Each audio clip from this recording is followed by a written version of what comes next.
Hello everyone, গত পর্বে ডিবাউন্স এবং ডিস্টিং আনটিল চেঞ্জ অপারেটরটা দেখেছি কিভাবে কাজ করতে হয়। তো এই পর্বে আমরা আরো কিছু অপারেটর এক্সপ্লোর করি। তো চলেন শুরু করা যাক। ওকে, সো ধরেন আপনার কাছে একটা প্রমিস আছে। সো এই যে ধরেন আমি এখানে যেটা করছি সেটা হচ্ছে একটা পার্সনের ডাটা। এই ডাটাটাকে আমি প্রমিস রিজলভের মাধ্যমে প্রমিস ক্রিয়েট করতেছি এবং হচ্ছে এই প্রমিসটাকে হচ্ছে দেন করে আমি আউটপুটটা দেখাচ্ছি, রাইট? এই যে পার্সন প্রমিস দেন হচ্ছে এই যে ডাটাটা। ওকে, এখন এই প্রমিসটাকে আপনি চাচ্ছেন যে অবজারভেবলে কনভার্ট করতে। হয়তো আপনার কাছে একটা কোনো প্রমিস আছে, এই প্রমিসটাকে যদি আপনি অবজারভেবলে কনভার্ট করতে চান তাহলে আমরা কোন অপারেটরটা ইউজ করব? তখন আমরা যে অপারেটরটা ইউজ করবো সেটা হচ্ছে ফ্রম।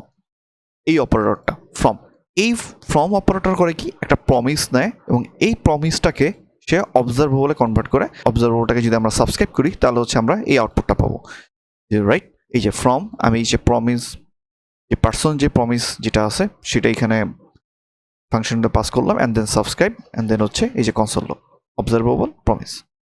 ওকে, এইটা হচ্ছে যে কোনো একটা প্রমিসকে আমি অবজারভেবলে কনভার্ট করতেছি, রাইট? এখন এমন যদি হয় যে আপনার কাছে একটা ডাটা আছে, ডাটাটাকে আপনি অবজারভেবলে কনভার্ট করতে চাচ্ছেন, হইতে পারে না যে আপনি একটা ডাটা পাইছেন কিন্তু চাচ্ছেন আপনি এইটাকে অবজারভেবল হিসেবে রিটার্ন করবেন। এটার জন্য যে অপারেটরটা ব্যবহার করে সেটা হচ্ছে অফ অপারেটর। এই অফ অপারেটরের মধ্যে আপনি যা পাস করবেন সেইটাই আপনার অবজারভেবল হিসেবে রিটার্ন করবে। যেমন আমি এখানে যেটা করছি, প্রথম হচ্ছে আমি একটা অ্যারে পাস করছি, রাইট? এই যে গেট ডাটা মেথড, এই মেথডের মাধ্যমে আমি হচ্ছে রিটার্ন করতেছি এই অফ অপারেটরের মাধ্যমে একটা অ্যারেকে, যেটা হচ্ছে একটা নাম্বার অফ অ্যারে। এখন আমি যদি আমরা এটাকে কমেন্ট করে দেই, আমরা যদি এই মেথডটা দেখি, এই যে গেট ডাটা সাবস্ক্রাইব, এই মেথডটা যখন আমি সাবস্ক্রাইব করতেছি, যেমন যেটা অ্যাকচুয়ালি কি করতেছে, এটা একটা আমাকে অবজারভেবল রিটার্ন করতেছে নাম্বার অফ অ্যারে। যখন আমি এটাকে সাবস্ক্রাইব করতেছি তখন কিন্তু আমি ঠিক সেই আউটপুটটা পাচ্ছি, রাইট? সো আমি যদি কোনো একটা ডাটাকে অবজারভেবলে কনভার্ট করতে চাই তাহলে আমরা যেই অপারেটরটা ব্যবহার করবো সেটা হচ্ছে অফ অপারেটর। এই অফ অপারেটরের মধ্যে আপনি যাই পাস করবেন সেইটাই কিন্তু আপনার অবজারভেবল হিসেবে রিটার্ন করবে। এখন আমি কিন্তু এখানে যেহেতু অ্যারে পাস করছি, আমি যদি এটাকে কনসোলটা ক্লিয়ার করে দিই, দেন হচ্ছে আমি এইটাকে পাস করি, এইটা হচ্ছে একটা অবজেক্ট। সে কিন্তু এখন এই অবজেক্টটাকে অবজারভেবল হিসেবে রিটার্ন করতেছে অ্যান্ড দেন হচ্ছে আমি এই সেমভাবে এই গেট ডাটাটাকে সাবস্ক্রাইব যখন করতেছি আমি হচ্ছে এটা পাচ্ছি, এই অবজারভেবলটা পাচ্ছি। দ্যাট মিনস হচ্ছে যদি কোনো একটা ডাটাকে যদি আপনি অবজারভেবল হিসেবে কনভার্ট করতে চান তাহলে আপনাকে অফ অপারেটর ব্যবহার করতে হবে।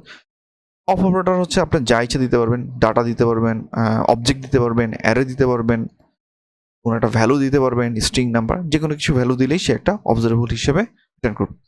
ওকে, সেকেন্ড যে অপারেটরটা আমরা দেখবো, এটা হচ্ছে খুবই ইম্পর্ট্যান্ট একটা অপারেটর, প্রায় আমাদের ডে টু ডে লাইফে লাগে। এর আগে আমরা একটা ভিডিওতে দেখাচ্ছিলাম যে আমরা যদি আমাদের মাল্টিপল এসটিটিপি কল আছে, আমরা যদি সিকুয়েন্সিয়াল এসটিটিপি কলগুলো দিতে চাই, ধরেন একটা অবজারভেবল আছে, এই অবজারভেবলটা এক্সিকিউট হওয়ার পরে দেন আপনি আরেকটা অবজারভেবলকে কল দিবেন, দেন ওইটার যে রেজাল্ট, এই দুইটা রেজাল্টকে মার্চ করে আপনি কোনো একটা রেজাল্ট রিটার্ন করবেন।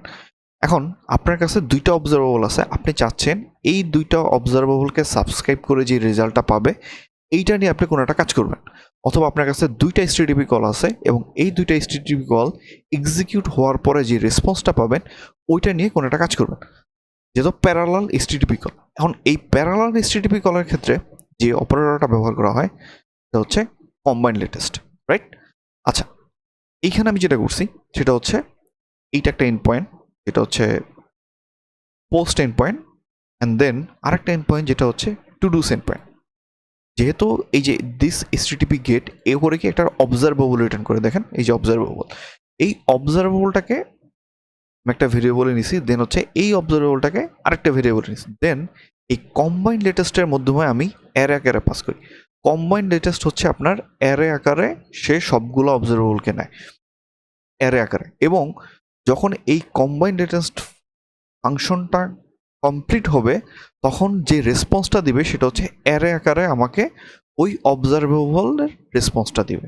দেখেন আমার কাছে দুইটা রেসপন্স আসছে অ্যারে আকারে, এবং হচ্ছে এই অ্যারের মধ্যে প্রথম যে রেসপন্সটা সেটা হচ্ছে এই পোস্ট ইন পয়েন্টের রেসপন্স, অ্যান্ড দেন এই যে পরে যেটা আছে এটা হচ্ছে এই টু ডু এন্ড পয়েন্টের রেসপন্স।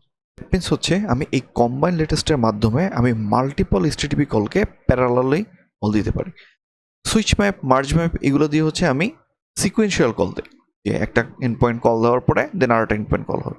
কিন্তু কম্বাইন লেটেস্টের মাধ্যমে আমি মাল্টিপল কল দিতে পারি, রাইট? এবং এই কম্বাইন লেটেস্ট তখনই কাজ করবে যখন এই দুইটাই এন্ড পয়েন্ট ফুললি কমপ্লিট হবে, তারপর সে আমাকে রেসপন্স দেবে। এমন হইতেই পারে যে আপনার এই এন্ড পয়েন্টটা খুবই ফাস্ট এক্সিকিউট করছে, কিন্তু এই এন্ড পয়েন্টটা একটু স্লোলি এক্সিকিউট করতেছে, কিন্তু সে রেসপন্সটা কিন্তু আমাকে তখনই দিবে যখন হচ্ছে এই এন্ড পয়েন্টটা ফুলি কমপ্লিট হবে। এখন ধরেন এটাতে আমার কোনো কিছু নাই, তো আমি একটা ভুল করলাম, ভুল করলে দেখেন সে কিন্তু একটা ইরর দিবে, কারণ এই রেসপন্সটা আমাকে কিন্তু ঠিক মতো দিতে পারতেছে না।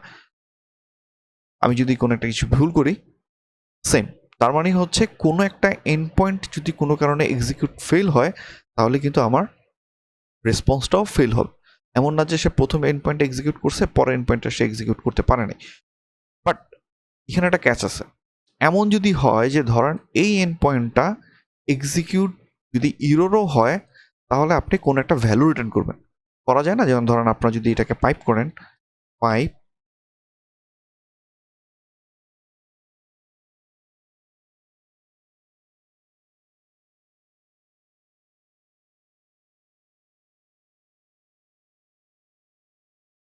ওকে, তো দেখেন প্রথমে আমি ম্যাপ করতেছি, যদি আমি ভ্যালুটা পাই ওইটাই আমি রিটার্ন করে দিলাম, অ্যান্ড দেন ক্যাচ ইররের মাধ্যমে আমি যেটা করতেছি, আমি হচ্ছে নাল করে দিচ্ছি। ইন কেস যদি কোনো কারণে ক্যাচ ইরর কাজ করে, মানে আমার যদি কোনো ইরর হয়, তাহলে হচ্ছে আমার নাল রিটার্ন করবে, তাহলে কিন্তু আমি ঠিক এখন ভ্যালুটা পাচ্ছি।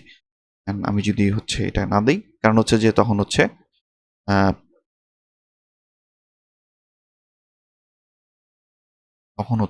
আমার না দিলেও এটা কাজ করবে, রাইট? এই যে, বাট আপনি যদি কোনো ম্যাপ নিয়ে কোনো কাজ করতে চান, তো চেক করতে চান সামথিং কিছু একটা, ইভেন এমন হইতেই পারে যে আপনি এইখানে চেকটা করবেন যে ম্যাপ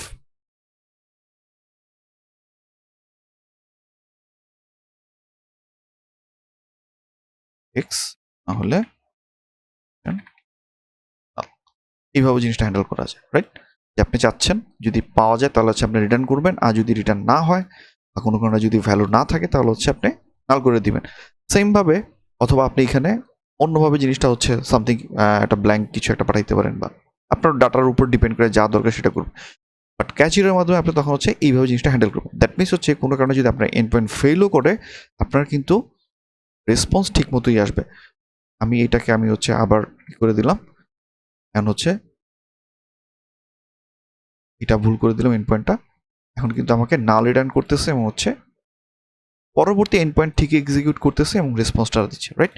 তো এইভাবে জিনিসটাকে হচ্ছে আপনি হ্যান্ডেল করে একসাথে কম্বাইন্ড টেস্টের মাধ্যমে প্যারালালি কল দিতে পারবেন এবং ওই রেসপন্সটা নিয়ে আপনারা কোনো একটা কাজ করতে পারবেন।